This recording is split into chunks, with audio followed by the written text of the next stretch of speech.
Tottenham OM, c'est ce qu'attendent les hommes d'Igor Tudor pour cette première journée de Ligue des Champions. Un match qui s'annonce bouillant entre deux équipes plutôt en forme sur ce début de saison. Pour l'OM, le niveau va clairement monter d'un cran et ça va être intéressant de voir comment l'équipe va se comporter face à un adversaire de très haut niveau. Dans l'avant-match, on va imaginer quel compo sera aligné par Igor Tudor pour tenter de faire un résultat en Angleterre. On va s'intéresser à la dynamique des deux équipes et aux joueurs à surveiller avant de terminer par les pronostics. Comme d'habitude, n'oubliez pas de me donner votre prono dans les commentaires pour être mentionné dans le prochain avant-match si vous trouvez le score exact. On découvrira les bons pronostiqueurs d'Auxerre OM à la fin de cette analyse. On commence directement par un point sur la compo. Igor Tudor va devoir trouver la bonne formule pour faire face à Tottenham. Pas de doute sur le dispositif avec le 3-4-2-1 qui a fait ses preuves sur ce début de saison en championnat. Dans les buts, pas de doute particulier, Paul Lopez sera titulaire, je le trouve d'ailleurs plutôt rassurant sur les derniers matchs. En défense, on devrait revoir le trio Bemba, Bailly, Gigot qui a bien fonctionné quand ils ont été alignés ensemble. Si Gigot n'est pas opérationnel, ça va se jouer entre Balerdi d'une part et Kolasinac de l'autre, d'autant plus qu'il a fait un très bon match contre Auxerre, ça peut peser dans la balance sachant qu'il est aussi expérimenté et ses qualités physiques peuvent être utiles.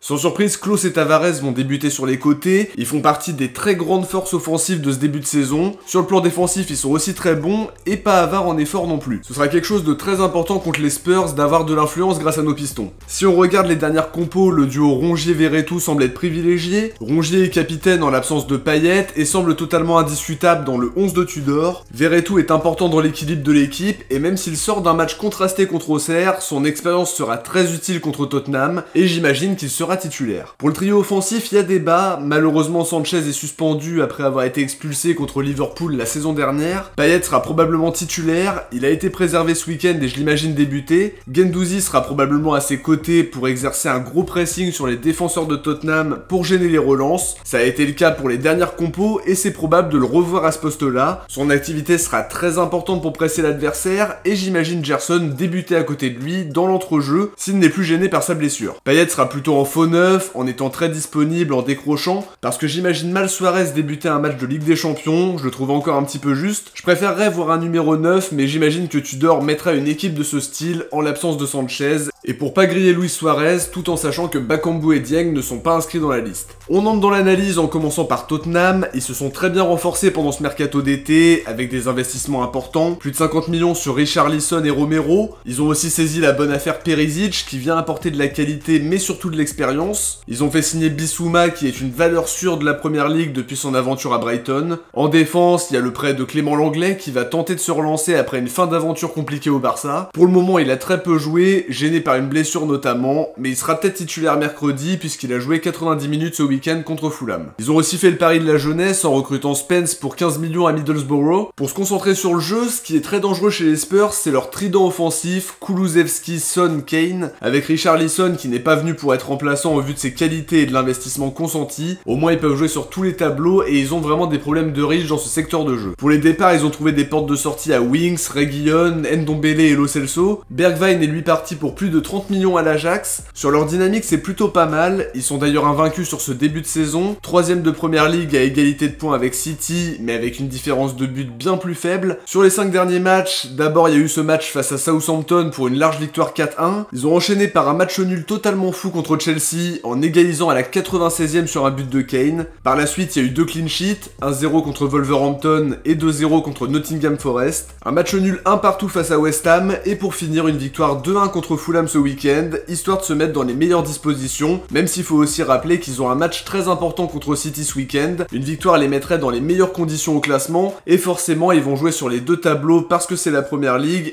et que c'est une bonne opportunité pour eux de faire un gros coup. C'est la meilleure équipe du groupe d'après moi, ils vont tenter leur chance face au but très souvent, ils sont capables de se procurer des occasions très régulièrement, et à la finition ils sont loin d'être maladroits avec un trio offensif qui est très efficace en la matière. C'est une équipe qui a fait le boulot sur le début de saison et qui a eu une adversité bien meilleure que la nôtre, même si pour le coup les deux équipes sont en confiance. Ils ont aussi de l'expérience sur la scène européenne, 2 pistons offensifs avec Sessegnon à gauche et Emerson à droite comme ce qu'on peut mettre en place à l'OM. Un match dans le match, face à Klose et Tavares qui sont très performants sur ce début de saison. Au milieu, ils ont Bentancur, Højbjerg aussi qui peut débloquer la situation par une frappe bien sentie en dehors de la surface. On pourrait voir derrière un trio Langlais, Dyer, Romero. Ils mettront peut-être en place un bloc assez compact comme ce qu'ils avaient la saison dernière et peuvent nous mettre en danger sur le plan tactique avec cette volonté d'attirer les adversaires sur les ailes pour jouer vite dans l'axe grâce aux appels des attaquants. C'est une équipe à qui il faudra rien laisser du tout. Ils ont de l'expérience européenne comme je l'ai dit un peu plus tôt. Ils étaient récemment finalistes d'ailleurs. Ils ont des joueurs de classe mondiale. Sur le papier, je les vois supérieurs, mais si on fait un match sérieux, c'est clairement possible de faire un résultat. C'est pas le pire club anglais qu'on aurait pu tirer pour le coup, mais dans tous les cas, va falloir énormément hausser le niveau de jeu. Leurs défenseurs savent sortir très vite et avec de l'agressivité sur nos attaquants pour récupérer le ballon et intercepter notamment des passes au milieu si on les appuie pas bien. C'est une équipe qui peut nous poser énormément de problèmes. Conte fait un beau travail avec ses joueurs et ce sera quoi qu'il arrive un match compliqué pour nous, mais malgré tout une très belle affiche pour débuter cette campagne européenne. On enchaîne sur l'OM qui est pas mal non plus sur le plan de la confiance, avec un début de saison très réussi, invaincu sur les 6 premières journées de Ligue 1 et en abordant ce premier match de Champions League avec le maximum de confiance possible, en étant gonflé à bloc. L'équipe a trouvé un certain équilibre, notamment défensif, avec Bailly qui est très bien rentré dans l'équipe et qui a déjà montré qu'il était une vraie plus-value, et Bemba taille patron qui de mémoire n'a pas vraiment fait de mauvais matchs depuis son arrivée, y compris en amical. On a actuellement la meilleure défense de Ligue 1 et ce sera mis à l'épreuve contre Tottenham et leurs attaquants de classe mondiale à qui il faudra rien laisser. Sur le plan offensif, je trouve qu'on est bien dans le contenu sur les dernières sorties. Ce qui manque un peu, c'est la dernière passe ou le dernier geste, mais on sait se procurer des situations, faut juste un peu plus de réalisme. Je trouve qu'on est bien dans la maîtrise. Ce qu'on propose en termes d'intensité, c'est très bien aussi. Faudra réussir à mettre ça en place contre Tottenham pour tenter de les déséquilibrer. Ils ont une bonne défense, un très bon gardien aussi, et en globalité une très belle équipe, mais avec le pressing et l'intensité qu'on est capable de mettre, et j'espère qu'on le verra mercredi soir, et un recrutement qui a été fait aussi pour recruter des joueurs un peu plus puissants.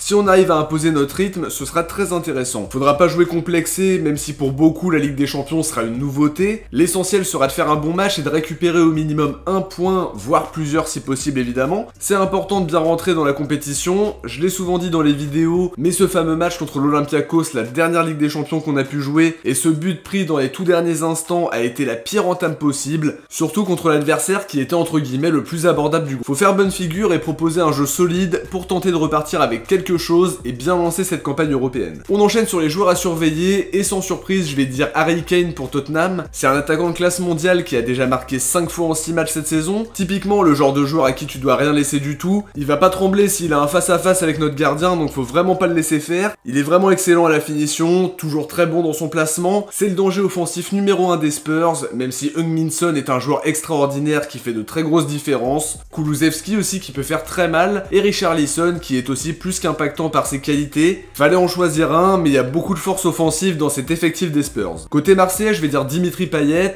En l'absence d'Alexis Sanchez, il sera probablement aligné en faux neuf, à moins que Tudor décide de faire le pari Suarez. Il devra mener l'attaque marseillaise et on espère qu'il saura être plus performant face au but que contre Clermont, et qu'il saura prendre le jeu à son compte et dicter le tempo, pour qu'on puisse se créer des situations. On aura besoin de son leadership pour un match de ce niveau. Il est capable de faire des différences par une frappe de loin, par le bon dribble, par la bonne passe au bon moment. On espère qu'il sera dans ce rôle de maestro et qu'il soit aussi à 100% après sa gêne au mollet ressentie il y a quelques jours. On passe au pronostic et pour le coup c'est loin d'être simple parce qu'on attaque vraiment les choses sérieuses dans cette saison 2022-2023 pour l'OM et pour le coup on n'est pas vraiment favori sur le papier pour ce premier match de LDC, loin de là. Je miserais sur un match nul 1 partout qui est finalement un pronostic assez optimiste. J'imagine un scénario où on ouvre le score en fin de première mi-temps sur un but de Payet et derrière on tient défensivement toute la deuxième période mais on finit par céder à la 75e pour l'égalisation de Tottenham. Si on peut prendre les 3 points, ce serait exceptionnel et il n'y aurait pas de meilleure façon d'entamer la Champions League, mais un match nul serait loin d'être un mauvais résultat contre une équipe que je vois comme la plus forte du groupe, même si les matchs contre Francfort et le Sporting seront loin d'être ça. N'oubliez pas en tout cas de laisser votre pronostic dans les commentaires pour être mentionné dans le prochain avant-match si vous trouvez le score exact. Avant de se quitter, on va découvrir qui sont les très nombreux bons pronostiqueurs d'Auxerre OM. Bravo à Rémi Duclos, T13 OM, Nobax, Elias, Louis